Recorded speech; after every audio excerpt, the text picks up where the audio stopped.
Yep, we're good to go, I think. Brilliant. Okay, so hi everybody. I'm pleased to welcome you to this event on the coronavirus crisis, neoliberal failure and the alternative that we need as part of Arise, a festival of Labour's left ideas, and supported by a number of groups across the Labour left. And all around the world, governments, including our own, are still putting private profit first rather than the health of people and in investing in our future. Arise is also a festival of internationalism and unity, and this couldn't be more timely as we face Trump and Trumpism in the midst of the current pandemic and the recent events. So due to the amazing level of interest, as well as this Zoom webinar, we're streaming live direct from the Arise YouTube. And as this event goes on, please post questions in the comments below. And they'll stream there and also in the questions and answers section as well. And then we'll put them back to the panel. So our speakers are Richard Burgon, MP, who is also the Secretary of the Socialist Campaign Group of Labour MPs, and Guillaume Long is Senior Policy Analyst at the Washington-based Centre for Economic and Policy Research and Ecuador's former Foreign Minister. So I'll pass you over to them. Thank you. Richard? Thanks very much, Laura, and it's great to be part of this event.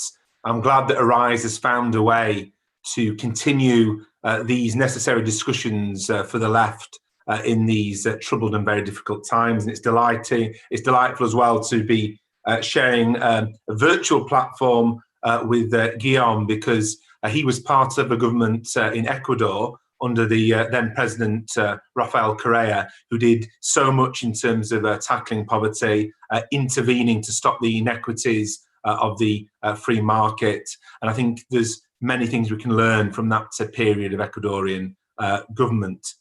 And this session really is all about, I think, the left coming together to discuss, debate, and think about what kind of demands do we need to have in the period going forward, because the public health crisis is clearly going to be followed by an economic crisis, the likes of which most of us have never lived through. And at that time, I do believe, in that time of crisis, standard social democratic, almost managerialistic demands won't be sufficient to deal with the crisis that's coming. In the United States of America, for example, I believe around 36 million people are unemployed at that moment, this moment.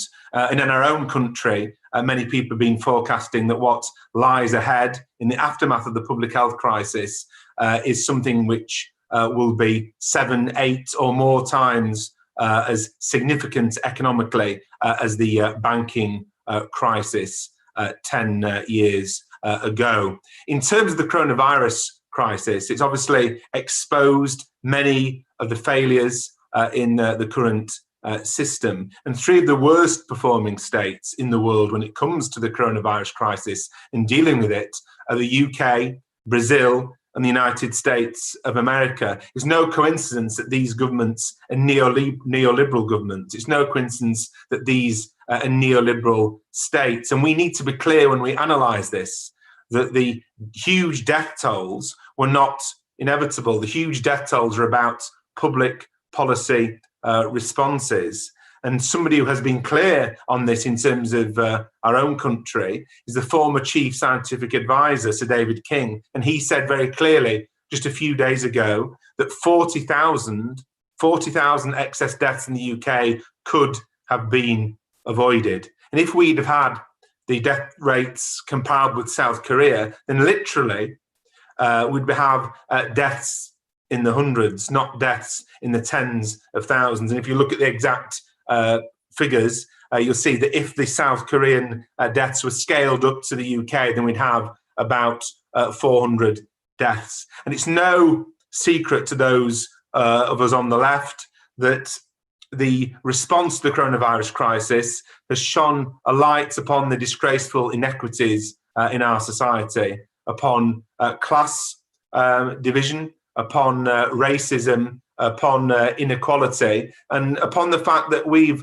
had 10 years of unnecessary austerity, And we've also had 40 years of neoliberal domination when it comes to the economic thinking of our governments. So we've had a decade of austerity where the Conservative government took the political choice to make ordinary people pay the price for a banking crisis, obviously, the clue's in the name, caused by the banks. And what we can't allow to happen now is, in the aftermath of this public health crisis, for ordinary people to pay the price for the profits lost by big business during the lockdown. And privatisation and cuts and neoliberalism fundamentally have left us woefully unprepared for this crisis. An example, actually, is the effects of the Health and Social Care Act from 2012, which, of course, we would have wanted to repeal if we'd got into government. And what that did, and it was the politician Andrew Lansley who brought that in, was it split the NHS up, really, into almost competing factions, into trusts. And this change in the model of the NHS has left us particularly susceptible to the worst effects of the coronavirus crisis. It's left us particularly hampered from responding in a unified and coordinated way. And the privatisation that's taken place in the NHS as well, and the many layers of profit making that take place. Just take a look at the PPE scandal, for example. It's been identified, I think, by We Own It, that there are 4 levels of profit gathering when it comes to the production and provision of PPE to be used in the National Health Service. And what you have as well is that the profit motive and the contracting has meant that it's not in the interests of these companies to have extra stocks of PPE left there for a rainy day, or left there for this kind of pandemic, which has meant a kind of hand-to-mouth situation when it comes to PPE. And those who say we could have never have imagined the coronavirus crisis are in fact wrong. It was only 2 years after the Health and Social Care Act of 2012, so in 2014, that experts warned that we were ill-prepared for what should be top of our list when it came to threats to national security, which was this kind of pandemic. And all this feeds in to an idea that's been dominant for around 40 years in this country, the ideas of neoliberalism. Somebody once defined neoliberalism as the desire to turn the entire world into private property, the idea that the state should never intervene apart from to safeguard the interests of those who benefit from neoliberalism. And so we see this really at the beginning of the coronavirus pandemic in this country, where our country delayed like no other major European country in implementing lockdown, because the whole idea, I think, of intervening, the state so-called interfering, went against the libertarian tendencies of Boris Johnson. It was actually in the Times newspaper recently that they published a piece in which researchers explained that there was a 22-day period from the government possibly introducing a lockdown to the government actually introducing a lockdown. In that 22-day period, the estimated number of coronavirus infections in this country went from 15,000 to 1.5 million. So that 22-day period of delay basically has cost the lives of thousands and thousands of people. And what is clear that there are people in the government and people around the government who put the profit machine before they put public health and public safety. It's often posed as the economy or public health. I prefer to pose it as profit for big business or public health, because the whole concept of the economy avoids the key question, which is who benefits from the current economic arrangement. Getting the economy back running again in the so-called normal way doesn't provide solutions for the fundamental problem faced by the 99%, doesn't provide solutions for the fundamental problems faced by the majority of people. I think we can see the desperation of the free marketeers to get the profit machine running again, in that they're desperate to reopen schools even before it's safe to do so, despite the warnings of the British Medical Association, despite the warnings of the National Education Union. And the reason they want to do that is because they believe that if pupils are back in schools, it'll be easier to get workers back to work. And in the same way, the rush to get Parliament restarted with a voting system that is completely ridiculous and unnecessary is actually a propaganda piece. It's a propaganda piece which uses the functioning of Parliament, or Parliament physically sitting and physically voting, as a symbol of so-called normality. And if Parliament is functioning in a way that approximates normality, therefore the schools should be open, therefore the economy, the profit-making machine, should be open. We can't separate the class struggle from COVID. It's literally a life and death matter.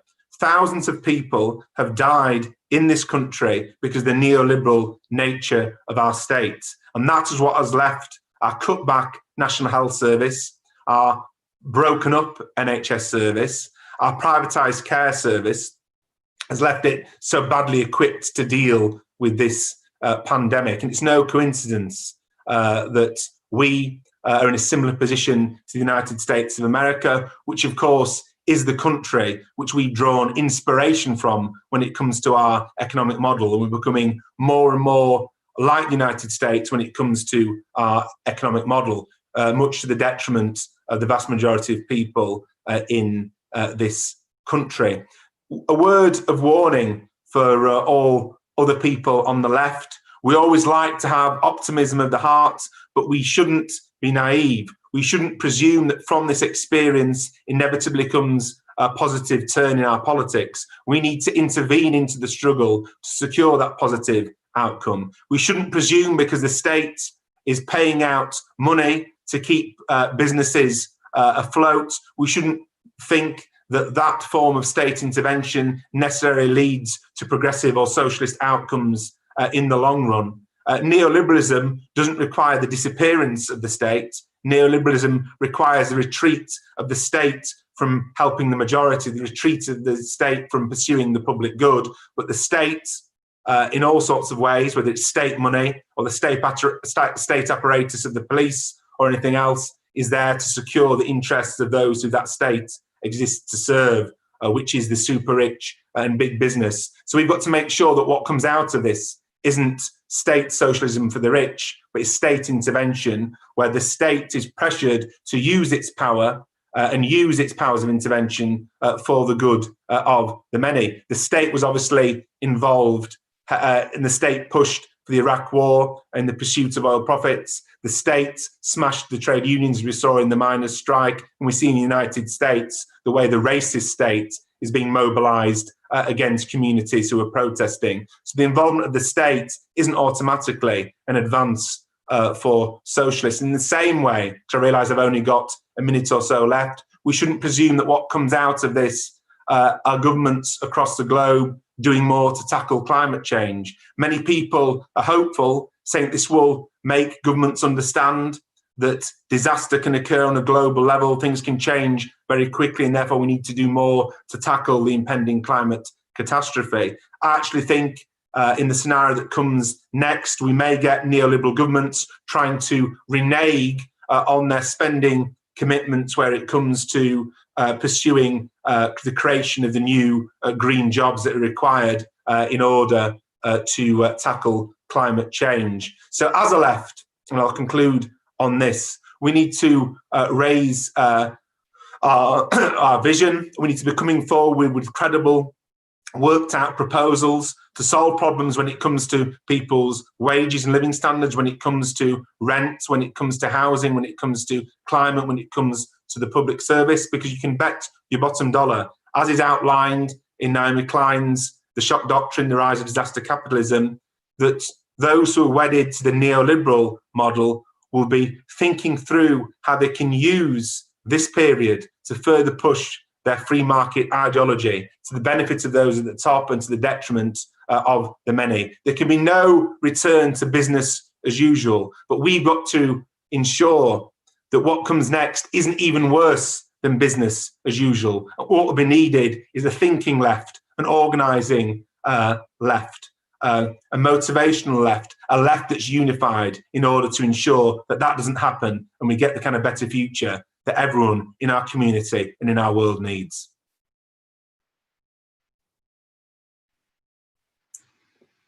Yeah, thank you, Richard. And Guillaume, have you got any comments? Yeah, hi everyone, and thank you to Arise for this, for organising this conversation. It's great to be on with Laura and with Richard. Yeah, I'll make a few comments about a region I know better, and I think there are a number of parallels that can be drawn with the United Kingdom, certainly in terms of our criticism of neoliberalism. And I'll talk about the Global South and Latin America in particular. It's quite interesting to see that in the Global South, the COVID-19 crisis generally hit later. In fact, in some places, it still hasn't hit, as hard as one would have expected. Latin America, now we're seeing the coronavirus crisis really underway, but it took probably a month longer than the arrival of a crisis in Europe and even in the United States. So what we're seeing now in Latin America is still, generally speaking, numbers that are lower than in Europe, but we're seeing a curve that's still very steep, and we're seeing countries that haven't been past the peak in terms of numbers of cases and numbers of deaths. And that's very worrying, obviously, because Latin America, as many parts of the Global South, doesn't necessarily have the infrastructure, the institutions, the capacity, the capability of dealing with this crisis in the way that European countries certainly have. And yet, bearing in mind, as Richard just said, how poorly a number of European and advanced economies have dealt with the crisis, and yet how similar the ideology and the governing doctrines are, certainly in terms of the neoliberal economics that have taken over in the Latin American region over the last 4 years. And it's really unfortunate that Latin America faces the COVID-19 crisis now, and I would say maybe not 4 or 5 years ago. It would have been a crisis at all times, but it's certainly really ill prepared now with all these neoliberal governments who do not believe in the state, who do not believe in public healthcare, who believe, of course, that the market will resolve everything. Now, the big problem in Latin America is that we're dealing with a lot of underreporting. Now, this is a global phenomenon. We know that there's underreporting taking place everywhere, including in the UK. But in Latin America, it's been very dire underreporting. So we now know, if we look at death toll averages, yearly death toll average, contrasting 2020 with 2019 and 2018, that some countries have got a death toll that's gone through the roof. So my own country, Ecuador, we know that there is a 24,000 deaths difference, excess of 24,000 deaths from the period from roughly the 12th of March till today, so beginning of June, 6 weeks, more than 6 weeks. So 12th of March till today is 2.5 months. We're seeing an excess of 24,000 deaths of what would be a normal death toll in a normal year. Now, taking into account there are 17 million inhabitants in Ecuador, that's over 1,000 deaths per million inhabitants, right? This is huge, right? But of course, the Ecuadorian government, and this is very similar in a number of countries in Latin America, is only reporting around 3,000 deaths from COVID-19. So what we're looking at is 7 or 8 times more deaths in excess of a normal year, than what the government is actually reporting. So it's massive underreporting, right? It's massive under-testing, massive under-reporting. Probably we have to multiply the official figures by 7 or by 8 in order to get a more objective figure, a more objective statistic on the amount of COVID-19 deaths. Brazil, of course, is a It's a big case. It's a big country, but again, per capita, it's not as bad as other countries. For example, Ecuador. So Brazil has, as of today, 31,000 victims, fatal victims of COVID-19. It's just overtaken France, and it's just below Italy. And by the looks of, if you look at the curve and the fact that it hasn't reached its peak, it'll soon probably be taking over from the United Kingdom.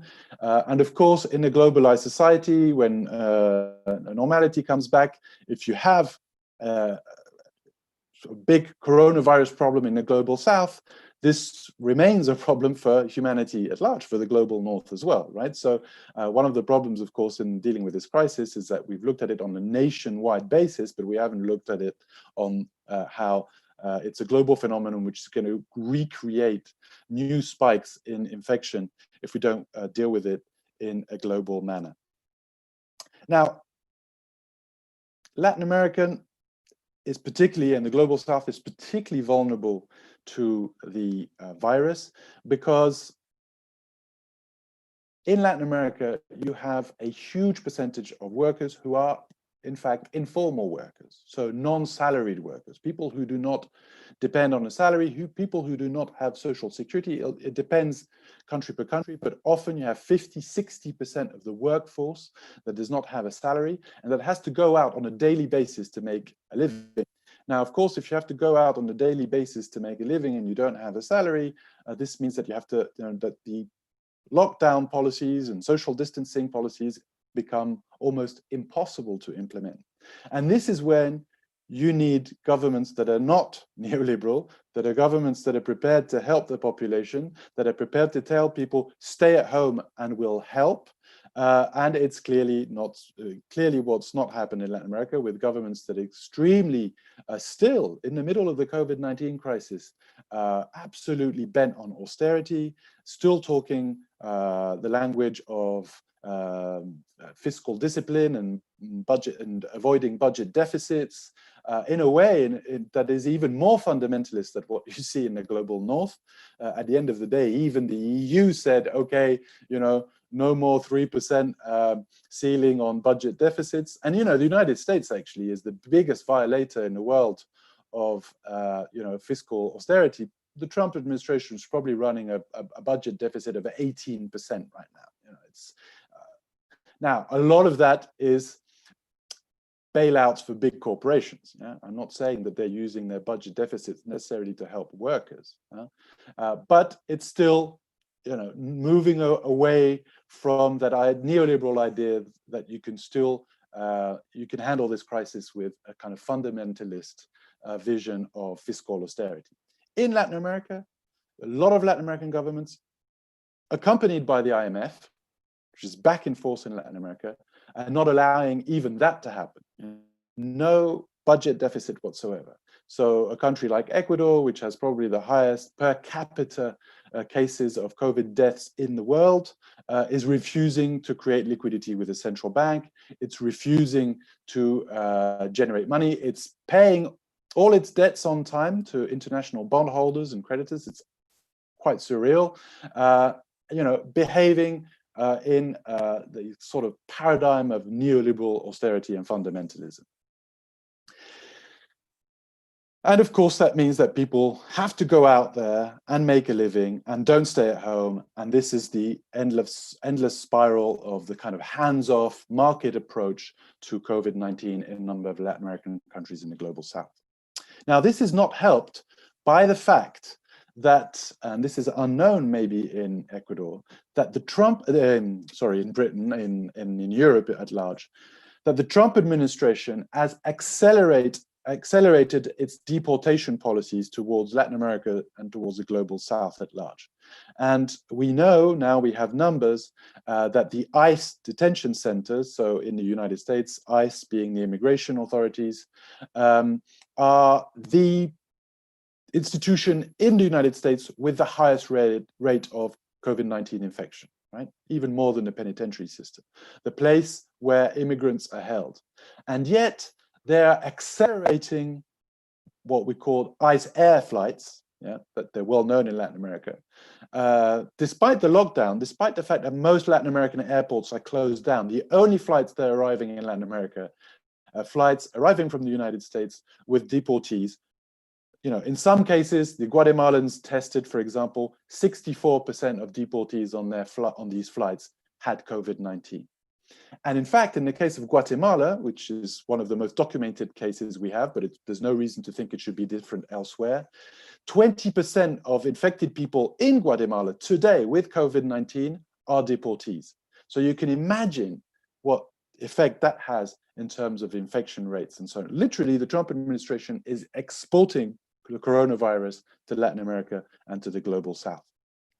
Now, there are a number of things that Latin American governments, global developing governments in the world could be doing in order to try and fight COVID-19, be in a less precarious social and economic position in this context. First, they could be joining a number of international calls, including in the global north, for a moratorium on debt. And a lot of countries are not doing that. They're just paying. It's unbelievable. They're not even asking for it. Even the IMF has been offering it in certain circumstances and calling for a moratorium, but a lot of really right-wing Latin American governments are not even asking for it. And the second thing that they could be asking for is for a special issuance of SDRs, special drawing rights. Not a lot of people know what these are, but they're basically, it's basically money that's generated by the IMF and that is transferred to the central banks of all countries in the world. Every single country in the world receives, it's sort of it's a group of currencies, but almost pegged to the dollar. It's a little bit more than the dollar. They're called SDR, special drawing rights. There was a massive issuance of SDRs in 2008, 2009 by the IMF in order to fight this kind of cyclical tendency of the great economic collapse of 2009. So it's been done before. It's not a taboo. And we could have a massive issuance of SDRs today. You know, for a country like Argentina, it would be $20 billion suddenly entering the economy. For a country like Ecuador, it would be 6 billion. Just to give you an idea, that's like 6% of GDP, right? It's not a minor amount. And it would clearly enable these countries to have policies that enable people to stay at home, to have lockdown policies, but with social coverage for those families, and also to dynamize the economy, to protect workers, and so on and so forth. None of this is happening. The UN, ECLAC, the Economic Commission for Latin America and the Caribbean of the UN, has also called for a basic emergency income, at least for a few months or for a year. But Latin American governments, again, are so neoliberal, so right-wing, they're not even echoing these things that would, in most cases, benefit their economy, benefit their government. So ideology, again, here, a major ally of the virus and a major ally of this pending crisis, which is going to be huge already. We know that Latin America is probably going to grow at a rate of -6%, but it could be much more. And neoliberalism helping this decline a great deal. Just to conclude, I'd say that the big fear right now, maybe we have an opportunity to talk about this further on when we start the debate, but I think one of the major concerns in Latin America is the use of the COVID-19 coronavirus crisis for political ends, and particularly to crack down on opposition and dissent. These right-wing governments have become very authoritarian. Many of you will recall that last year, 2019, was the year of the great anti-neoliberal protests in Latin America, including in Haiti, in Colombia, in Ecuador, in my country, the biggest protests in contemporary history, certainly in my generation, in Chile for months, huge protests in Brazil. In Argentina, it was resolved through an election, so the left got in, but you know, massive protests. Now, of course, with COVID lockdown and curfews and all this kind of all these policies, it's enabled these governments to essentially push protests, push back on protests. People are back in the private sphere, they're not in the public sphere. So it's been a real winner for right-wing governments to be able to demobilize people politically. We're seeing with these, with COVID-19, certain governments trying to push neoliberal reform further because they know that people are demobilized politically. So there are certain context that we can talk about further, where you're seeing massive reforms taking place because they're making the most of the fact that the people are not on the streets, but also in some cases literally cracking down on the opposition, literally cracking down on dissent. So the case of Bolivia is probably the best example. After the coup against Evo Morales, you're seeing the Áñez government locking people up, using various sorts of forms, of people tweeting, criticizing the government. This goes against the security state that they've built around the rhetoric of the virus, around the rhetoric of COVID-19. So that's something we should watch, cracking down on political dissent, because of as well as all the economic things that are problematic, there are real political, democratic, human rights issues here in Latin America and the global South that should be watching as a result of the coronavirus crisis. Thank you. Thank you, Guillaume. That was fascinating. So you mentioned in Ecuador the huge numbers of deaths per capita, and you talked about in Guatemala 20% of the deportees are actually infected with COVID-19. Now, you didn't really mention housing too much. And do you think any of this comes down to overcrowded housing? We've got a huge problem with housing here in the UK. Housing is a commodity here. People are, living in tiny flats, lots of people, overcrowded, paying extortionate rents. So housing in this country is a huge issue. Do you see that is there some relation there for in Latin America as well? Do you have similar problems? Definitely. So just to be precise on the Guatemalan statistics, it's 20% of all COVID-19 cases in Guatemala that are deportees, but probably 65% of deportees that had that were sick when they were deported. Yeah, I mean, certainly cramped conditions, overcrowded. Latin America, people often think of Latin America as a rural place. Latin America is the most urbanized region in the world. Yeah, 65% of Latin Americans lived in massive cities. Yeah, cities that are 10, 15, 20, even up to 25 million inhabitants. And often the periphery of these cities, where people live in very precarious circumstances, are where lots of Latin America's problems are, inequality, and obviously this affects housing. And yeah, so what we saw in Guayaquil, I mean, there were lots of images of Ecuador, including in the UK press, of bodies being abandoned on the streets and this huge crisis. It became a mortuary crisis. Why? Because in the peripheral areas of Guayaquil, which is a hot tropical city with lots of precarious or absent housing, people were dying. The mortuary system collapsed. The state, because it's neoliberal, did not intervene. They allowed the funeral parlors to close down.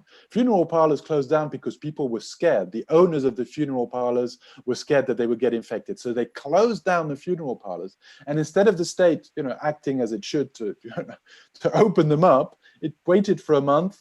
And so suddenly you had these families with bodies.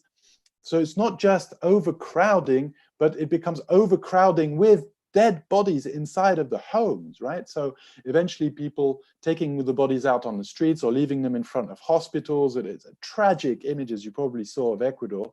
Eventually the government created a task force and intervened and so on and so forth. But certainly housing, I think, is a key issue. Overcrowding neighborhoods, and the general issue to do with center periphery in large cities. Where the periphery in many cities of the global South, these kind of shanty towns, have become the epicenter of COVID-19, and it's likely to remain the epicenter of coronavirus in the months to come, even when there is the issue has been resolved or sort of resolved in the global North. Yeah, Richard, did you want to comment on that? You need to unmute yourself, Richard. I had seen the awful scenes in Ecuador that Guillaume describes, and it's a really stark example of why the state does need to intervene and why things can't be just left to the market. On a similar topic here, on the question of housing that Laura mentioned, obviously there's been a debate here about what we do about the housing question. And I firmly believe that in this country that there should be a suspension of rents. People shouldn't be being evicted for being affected by coronavirus. And what we can't do is allow the demands of fat cat landlords to trump the housing needs. And when Laura said earlier that housing in this country is viewed as a commodity, the thing that always brings that home to me is when people talk to me about getting a house, even in my constituency advice sessions, and they refer to council houses. I'm certainly not blaming them. It's the language that's widely used, but it illuminates the ideology of our system. They refer to, oh, the property I'm looking at is now they're after a home, but in common parlance, it's a property. And that's how it's viewed, isn't it? So it's viewed as a property, as a commodity, and things are left to the market, and we can't allow that to be the place. We can't allow that to be the case in our country. So as a left, we need to develop a very radical and necessary policy on housing for the years ahead. And it's no coincidence that, as in Latin America, so here, those parts of society that are subject most to overcrowding and dilapidated housing conditions are those sections of society where the infection rate and the death rate from coronavirus is far higher. Yeah, and also, sorry, just touching on the landlords in the UK, you know, they're receiving mortgage holidays. So buy-to-let land mortgages, they're actually receiving mortgage holidays, and they're not passing those savings on to the tenants. It's absolutely crazy, but this is something that the left should definitely be campaigning on. But I've got a couple of questions here. So this is from Julie in Croydon, and she's contacted us via Zoom. So linking to the points made, R.E. Trump's deportations, with the current situation in the USA, how can we explain racism, injustice and discrimination is linked to the right-wing neoliberal economic agenda? And someone else on Zoom has also asked about the role of the US sanctions and blockades in the time of the COVID crisis, including against Cuba, Venice and Venezuela as well. That would be probably quite a good one for Guillaume as well. But Richard, if you want to go first. Okay, fine. Well, the scenes in the United States of America are absolutely appalling. But the black community in the United States of America will tell people quite rightly over here, observing with horror what's going on, that police brutality against people of colour, state racism didn't start the other week in the United States of America. It's a state that is really built upon racism, and the black community over there know that far better than, of course, people like I do over here. And so really what it's illuminated is the racism at the very heart of the states in the United States of America. The difference being, of course, Donald Trump is more blunt about it, but also Donald Trump overtly gives people the license to pursue racist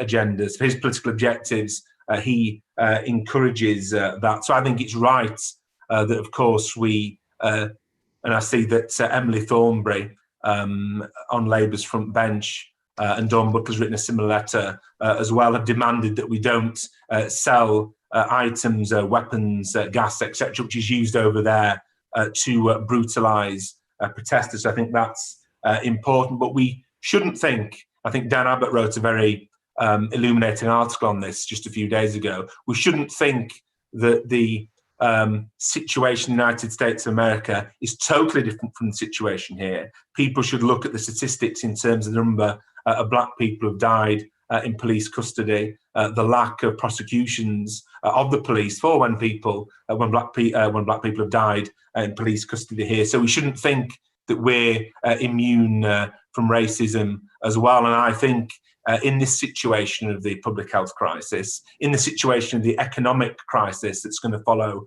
hot on the heels of it, the far right and those in so-called mainstream politics who use far-right arguments are going to use this scenario to push their racist ideas. We've already seen Nigel Farage on a boat patrolling the English Channel, and I think we've got to be really mindful of that. We've got to call it out. We've got to challenge these racist ideas.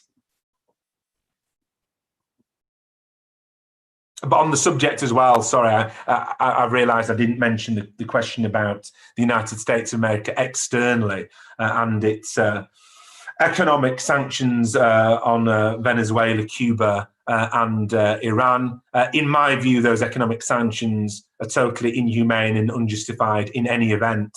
But anybody, regardless of their politics, should accept that such sanctions in the time of a global pandemic should be ended, whatever view people take of Cuba, Venezuela, and Iran. But that's an example of the United States, or the government in the United States, using the current pandemic as an opportunity to tighten the screw on countries whose systems they don't like. But I think what we see in the United States at the moment shows that the government of the United States of America is in no position to lecture other countries about police brutality, in no position to lecture other governments about authoritarian behaviour, and in no position really to lecture other countries about human rights. Thank you, Richard. Guillaume. Yeah, I mean, I essentially agree with what Richard said. I think, I mean, I'm in Washington, D.C. right now, so I'm seeing what's unfolding. It's quite remarkable in many regards, and you know, I'm sure the media in Europe is showing more of the rioting and the looting than the actual peaceful demonstrations, which is what most people are doing, demonstrating very peacefully. And it's a whole generation of people who young people of all ethnic backgrounds and races, who are fed up with this situation. There's a real problem with police violence. In fact, if you look at the periodical, UN's periodical examinations of of every country, including the US, in Human Rights Council, this is the recurrent problem, right? Police brutality, police violence, particularly against Black people, but against, you know, it's a real, people are scared of the police here. It's a real, and in some states, it's a real paramilitary force. It's a very, very scary force, probably politicized in many regards. Obviously, there are individuals and individuals, but probably somewhat enthusiastic with the current administration, certainly in certain states. And so it's a real violent divide that the United States is, and it's a very dangerous situation, polarized situation that the United States is living through right now. Certainly, you know, if you look at the OAS's silence, so the Organization of American States silence, and Luis Almagro, Secretary General of the OAS, for much less violence, you know, he would have called on sanctions on any Latin American country, right? And yet, you know, his silence on the United States, not a word has come out of the OAS. And sometimes we forget, but, you know, the United States is a member state of the OAS, the Organization of American States. So, yeah, there are lots of contradictions, double standards there to be observed. On the issue of sanctions, yes, these sanctions are completely inhumane at all times. The think tank I work for actually has established that just in 2017, 2018, US sanctions on Venezuela probably made 40,000 fatal victims, 40,000 deaths, which is something the mainstream media doesn't talk about. And of course, these sanctions, which the UN actually calls coercive economic measures, that might be a better word for it, they're real coercive measures, are even more criminal now in the context of this crisis. In the Western Hemisphere, it's Cuba and Venezuela primarily, but also Iran. it's interesting because in the US establishment and here in Washington, even people who have supported, right-wingers who have supported these sanctions are, in some cases, obviously they tend to be more moderate right-wingers, calling for a moratorium, a temporary suspension of these sanctions. There have been a number of op-eds in the Washington Post, in New York Times, and so on and so forth. But the Trump administration will not budge on that. In fact, I mean, I don't want to be too long in my answer, but in fact, I think the issue of Venezuela has become a real hardcore element of US foreign policy for the Trump administration. And I actually even fear that if Trump's numbers are not good for the November elections, he might use Venezuela there might be some kind of military intervention of some sort or another in Venezuela in order to try and bolster his numbers, because we know that historically wars in the United States tend to rally the population around the president and the incumbent. That would be a huge mistake. It's never been done in South America. The US has intervened militarily numerous times in Latin America, but always in Central America and the Caribbean, never in South America. It would break a taboo. They're thinking it's like Panama when they did it in 1990, where there were 3 million inhabitants. Venezuela's 25 million inhabitants. That's more than Iraq had in 2003, with a very politicized population. Whether you like the Maduro regime or not is a different issue, but a very politicized population, and that would be a huge mistake. But I think they're capable of doing that in order to be re-elected. Thank you. Yeah, I've just got a couple more questions here as well. So this is a question. So this came through YouTube from Vince Mills in Glasgow of the Scottish Labour Group, the Campaign for Socialism. So what strategy and tactics should the left pursue in parliamentary and extra-parliamentary struggle? And Richard, this one is for you.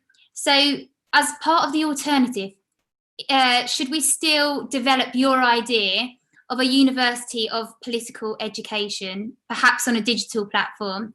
And what role of political education is in making change? Does that make sense? Thanks. That's a great question. In terms of what role the left needs to play in this country in terms of parliamentary and extra-parliamentary activity, I think we need to, well, the reality is the Conservatives are a majority of 80 seats. So we've got to recognise that whilst we might win this amendment or that amendment, whilst we might sometimes take the edge off this Tory approach or that Tory approach, primarily we have got to use Parliament in order to give a voice to the movements outside of Parliament. Because the movements outside of Parliament, as we've seen with the Black Lives Matter movement in this country as well, are politically more advanced than Parliament itself.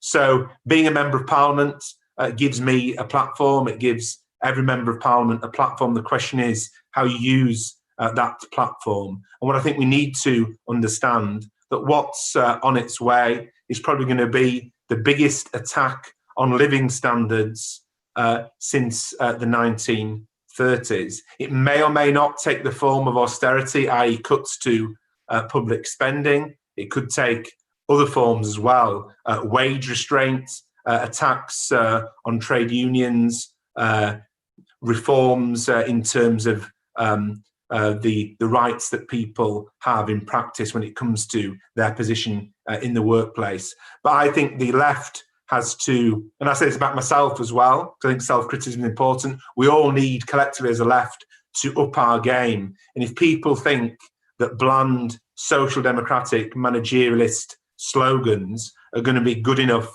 in the months, weeks and years ahead, I think that would be sadly mistaken.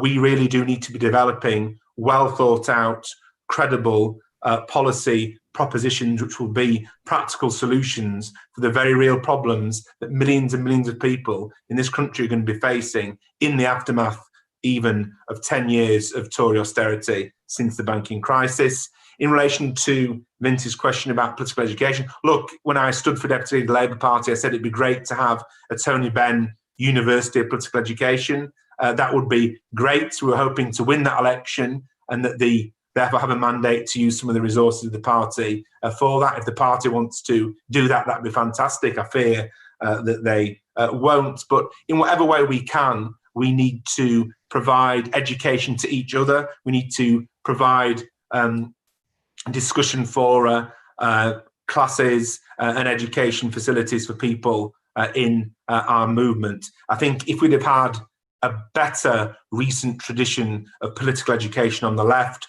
I think we'd have perhaps collectively as a movement weathered the storms of the last 5 years on the left in this country a bit better. Because I think the holes in the political education provided for the left meant that many great comrades didn't quite realise the scale of the task ahead of them. Many great comrades didn't realise just what they were up against when we were trying to get as Prime Minister a fantastic, inspiring, anti-war internationalist who would have been Prime Minister of a country with a permanent seat on the UN Security Council. I think if people have got their head round the international ramifications of that, that have understood that the game of parliamentary democracy isn't the whole story, that taking on the establishment in politics isn't a game with fair rules. I think we would have been far better prepared for the onslaught that we collectively faced. Thank you.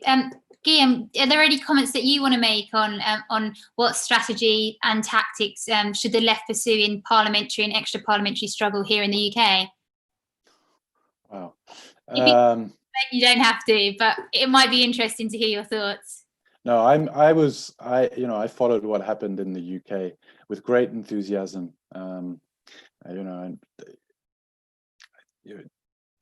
Jeremy represented such a huge an important movement and a rebirth of the Labour Party, and that was great. And I think the odds were always going to be difficult. The establishment, as Richard just said, was always going to fight back. It's got a lot of tools, a lot of them. We were in power for 10 years. That's a long time. And now most of the cabinet members of Correa, the ministers of Correa's administration are in exile or fled the country, or, I'm not going to Ecuador anytime soon. I don't have legal problems in Ecuador, but I certainly feel, well, I suppose, fairly persecuted. And so it's tough when you try to change the system. It's really tough. I don't have any lessons to teach anyone. I think you did a great job. I think it was always going to be tough. And also think that you have to think positively. You left a legacy.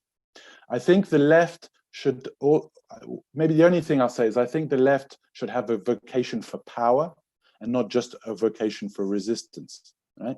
And I think that you got very close to power. And that's important because it's important that the left at some point gets to power and shows the constituents, shows the country, shows the world that it's a different government, that different things are done favoring different people, and that the people who are most in need are the most benefited.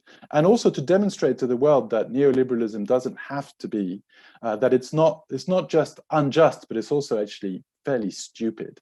It doesn't really benefit capitalism. It's just greed, and in fact, even a sort of fairer form, a fairer form of capitalism with a greater social contract and more safety nets would clearly benefit capitalists, right? And so there's a lot of lessons that you can give through the exercise of power, of a virtuous form of power,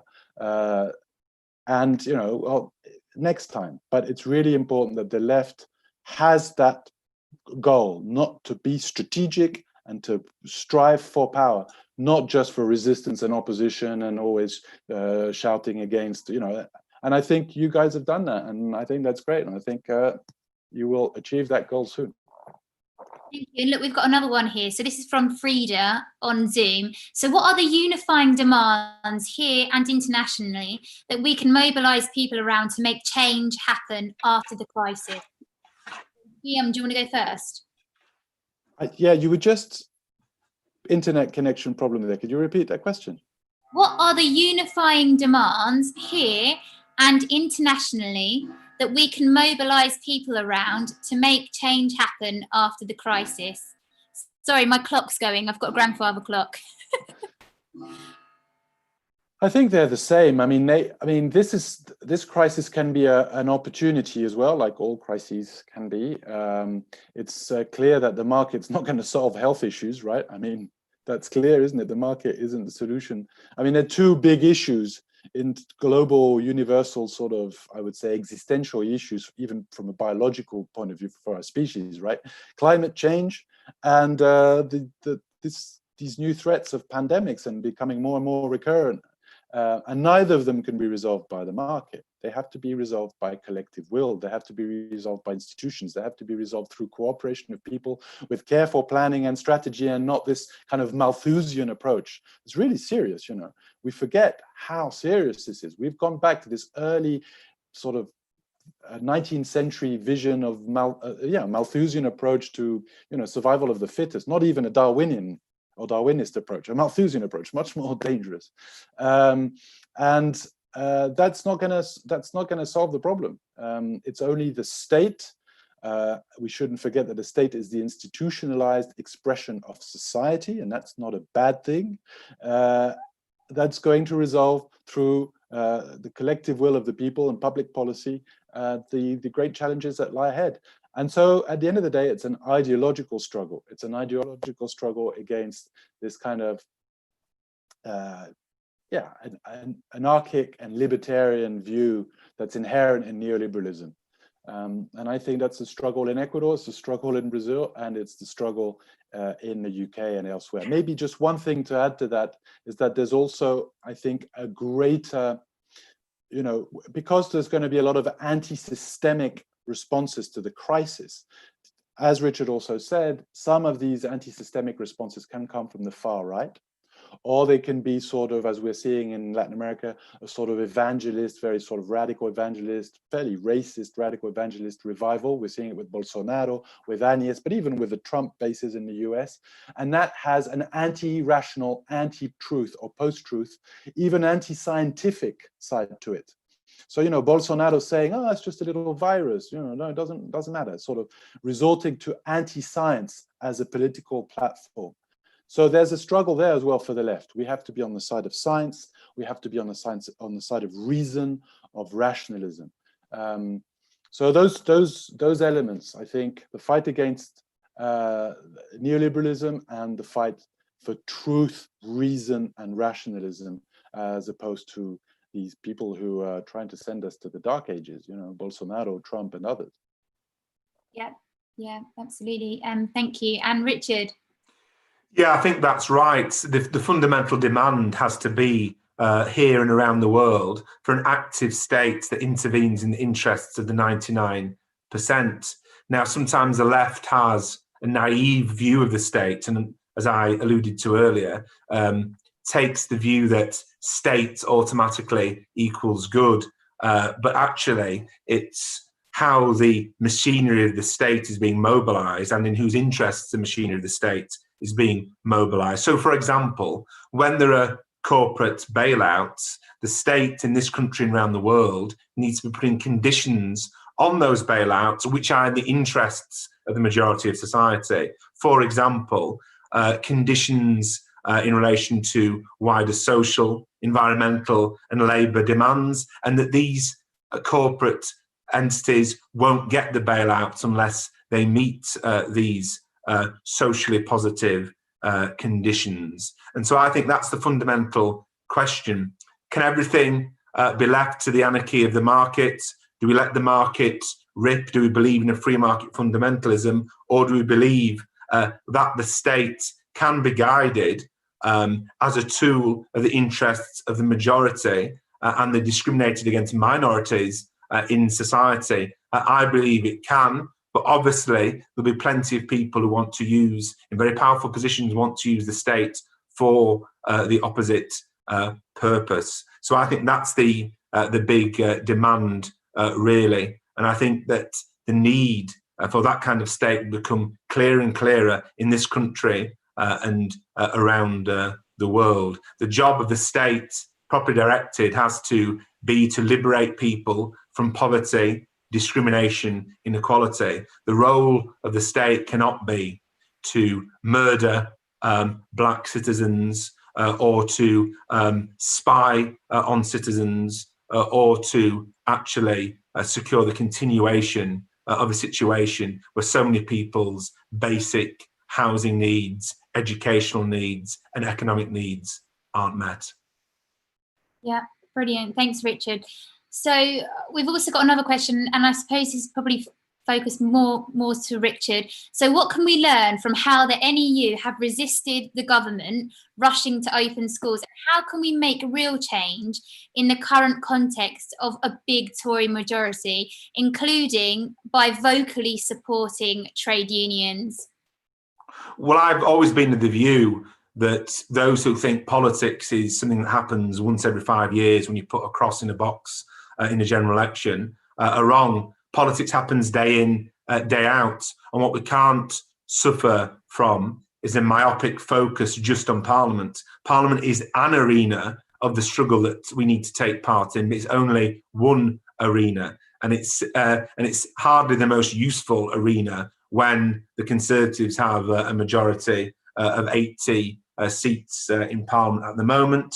I think the National Education Union has done a fantastic job in its campaign of resistance, but also proposing a way forward of how schools eventually can be widely reopened on a safe basis. I understand they've recruited thousands and thousands, maybe 20,000 even, new members during the course of this crisis. I think it's been very inspirational the way the National Education Union has resisted the attempts by the right-wing press to demonise them. And as I said in my remarks at the beginning of this session, reopening schools completely is key to getting the elite's profit machine open again. And that's why it's been necessary for the right-wing press to so demonise the members of the National Education Union. So we need to stand shoulder to shoulder with them. So I think the key for the left is to, yes, support trade unionists in struggle, yes, to support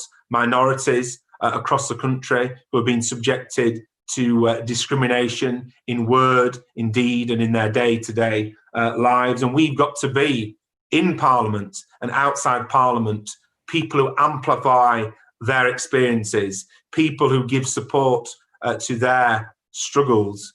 When the solution to the awful situation so many people in our country now face comes, it won't be a solution that's delivered by a performance at the dispatch box. It won't be a solution delivered by some clever piece of parliamentary chicanery or thinking outside the box. It will be the result of, yes, struggles inside Parliament, but crucially, struggles in communities the length and breadth of the country. And I know that so many sensible voices in politics decry the point of protest, decry the point of politics in the community, decry the exercise of political power outside Parliament. But they make a mistake when they do that, because Parliament isn't the only place politics takes place, and politicians aren't the only people who take part in politics. And if that were the case, then what would be inevitable is that the solutions we need would never come about. Thank you, Richard. And Guillaume, what role did the social movements play in getting the left in Latin America? Yeah, they played a crucial role.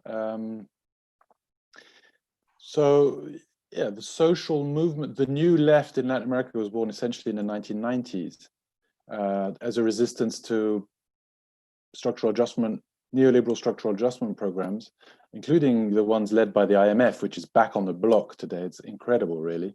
And so a lot of kind of a new, more malleable left, more heterogeneous, women's groups, indigenous movements, environmental groups, as well as the more traditional sort of party-based left, kind of created these broad social movements in the 90s. And, you know, depending on different countries in Latin America, came to power essentially at the beginning of the 2000s as a result of the great debacle of the 80s and 90s, which was the neoliberalism, which inequality grew, political instability went through the roof. In Ecuador between 96 and 2006, Correa became president in 2007. In those 10 years, 96, 2006, there were 7 presidents, 3 impeachments or coups or whatever you want to call them, right? So, neoliberalism was, again, didn't even work for the elites because it created so much instability that people resisted it, people protested, it didn't create growth, it was just ridiculous. So eventually, up to the 20 Latin American republics, I would say, depending on who you consider to be left, there's always a debate there, but between 11, 12, and 14 of them turned left, which is what in Britain you called the pink tide. Yeah, we never called it pink in Latin America, not because we have a problem with the color or no, but some of them were quite red. Some countries were maybe not so pink, but that was what you called the pink tide. So a number of countries that had at least post-neoliberal policies, bringing the state back in, redistributing at home, being sovereign abroad, and public investment. So just, I won't go on for ages, but just as an example, we went from 2-3% of GDP in public investment in Ecuador, but that's similar to other countries, to 15% GDP in public investment. Created jobs, it created growth, created infrastructure. We had a better health care system because we built hospitals, schools, all these kinds of things. It's sort of Great New Deal, to put it in the American term. And it worked. It was the highest growth we've ever had. Now, the IMF's back on the block for the last 3 or 4 years in Latin America, and it's all about slashing the budget. It's all about privatizing every single state company we ever created or sustained. And it's all about the elites regaining control.